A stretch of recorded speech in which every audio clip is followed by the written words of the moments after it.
Good morning to all. My name is Pushpo and I am serving as an assistant professor in your own institute, that is RPIIT, Institute of Technical and Medical Campus Karnal.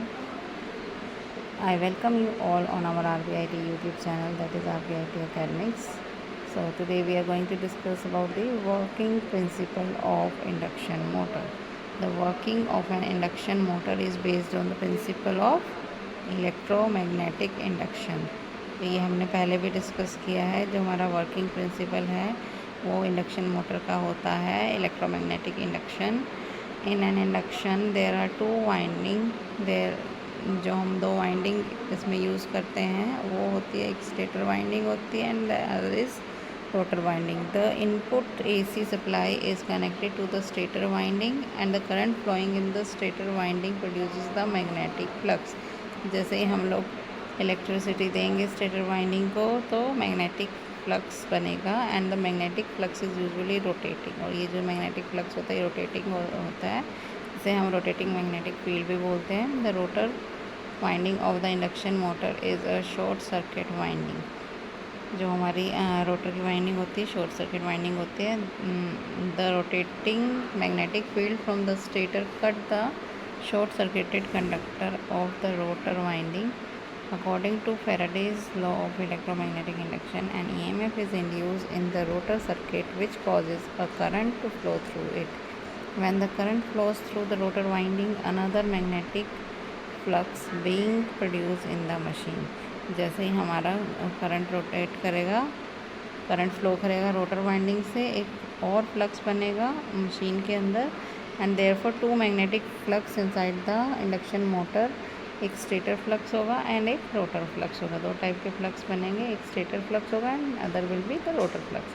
These two flux interact with each other. Because of that, the rotor will experience a torque which make the rotor to rotate in the direction of the rotating magnetic field of the stator. In this way, a induction motor run. तो दोनों flux के interact करने की वजह से एक torque produce होगा जो हमारे रोटर को रोटेट करेगा और इस तरीके से हमारा रोटेटिंग मोटर का जो रोटेटिंग पार्ट है वो वर्क करेगा और मोटर जो है that will start running. So there are two types of induction motor, single phase induction motor and three phase induction motor. Single phase induction motor जो हमारी सिंगल फेज एसी सप्लाई पे काम करती है उसे हम सिंगल फेज बोलेंगे and that work on the three phase supply उसे हम लोग इंडक्शन मोटर बोलेंगे, थ्री फेज इंडक्शन मोटर बोलेंगे। तो single phase work on single phase AC supply and three phase work on three phase supply. So these are the two type of induction motor. लेकिन further हम इनके parts पे discuss करेंगे कि इसके अलग अलग पार्ट्स क्या हैं।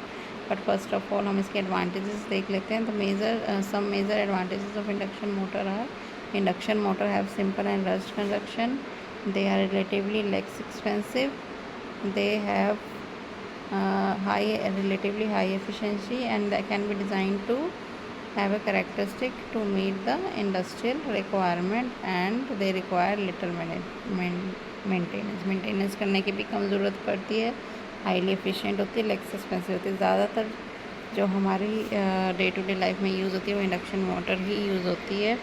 सिंगल फेज़ स्मॉल पावर के लिए यूज़ होती है जबकि थ्री फेज़ बिग पावर के लिए, ज़्यादा पावर के लिए यूज़ होती है।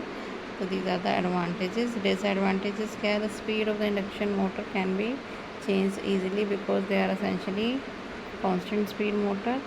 स्पीड चेंज नहीं कर सकते हम, ऑलमोस्ट कांस्टेंट ही रहती है इनकी speed. They draw a high inrush current at starting, this is the big disadvantage कि हाई इनरश करंट रहता है इसका। They operate at low power factor. Single phase और ये सेल्फ स्टार्टिंग नहीं होती है, we need some extra starting mechanism to start कर। तो these are the basic disadvantages of single जो हमारे इंडक्शन मोटर है। For the types of the motor we will meet in next video. Till then thank you so much.